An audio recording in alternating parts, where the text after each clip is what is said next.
Vote चोरी पूरे देश भर के अंदर बीजेपी कर रही है, जिसके सबूत आप लोगों ने देखा था। राहुल जी ने स्वयं कर्नाटका के अंदर जिस तरह से वोट चोरी के सबूत उन्होंने दिए, और आने वाले समय के अंदर हरियाणा के अंदर भी कैसे चोरी हुई वोट की, उसका भी हम पूरे सबूतों के साथ आप लोगों के सामने रखेंगे। आज उस विषय के ऊपर हमारी यही प्रेस वार्ता आज ये रखी गई है। जहाँ तक बात रेवाड़ी की है, रेवाड़ी में भी आपने देखा होगा हमारा जब चुनाव हुआ था, जब किस तरह से 50 मिनट तक सीसीटीवी कैमरे बंद हुए थे, तब हमें उस ओर हमारा इतना ध्यान नहीं गया। धीरे धीरे करके जिस तरह के प्रकरण निकलते आ रहे हैं, आने वाले समय में इनके सबूत हम आप लोगों के सामने रखेंगे। लोगों का मन नहीं था आशीर्वाद, तो लोगों की जो मत है, लोगों का आशीर्वाद, उसको मानने में क्या बुराई है, मान लेना चाहिए। अब ये थोड़ी हार अब तक नहीं पचा पा रहा है, 1 साल हो गई। और वोट चोरी तो इन्होंने ही करी थी भाई। जब जवाहरलाल नेहरू बना, जब वो किसके वोटों से बना था? जब सरकार जब पहली बार बनी तो डेलीगेट्स कांग्रेस के ही थे, उसमें सरदार पटेल को वोट मिली थी।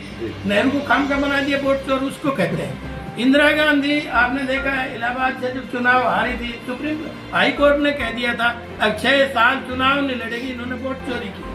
वो होती है वोट चोरी। एक इनका सुखबीर कटारिया है, आपने देखा गुड़गांव वाला, वो होती है वोट चोरी। अब मेरे से ज्यादा बुलवा होगी तो मैं और भी कुछ बोल दूँ, और फिर उसी को चला हो गया। इसलिए मैं वो नहीं बोलना चाहता। चोरी तो नाम की भी है, धर्म की भी है, जात की भी है। चोरी तो इनके संस्कार में है, इनको सब चोर नजर आते हैं। तो पहले जनता का जो आदेश है वो मान लेना चाहिए। इनके नेताओं की अगर चोरी में जाओगे तो दुनिया भर की कमियां, क्योंकि इनके संस्कार इस तरह के हैं, तो वो अपने संस्कारों को अब सत्ता से दूर रह के गिनवा रहे हैं। सत्ता में रहते हैं तो साफ साफ बात करते हैं।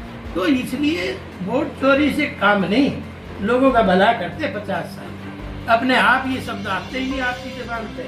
और वोट चोरी का मामला, तब जहाँ तुम्हारी सरकार है वहाँ वोट चोरी नहीं हुई क्या? कर्नाटका में हुई, तब तो नहीं कह रहे वोट चोरी।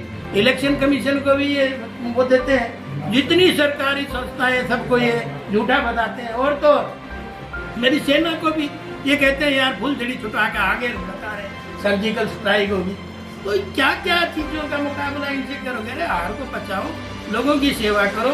50 साल का जो खाले पर चढ़ रहा है उसको उतारो, तब जाके कहीं बात बनेगी।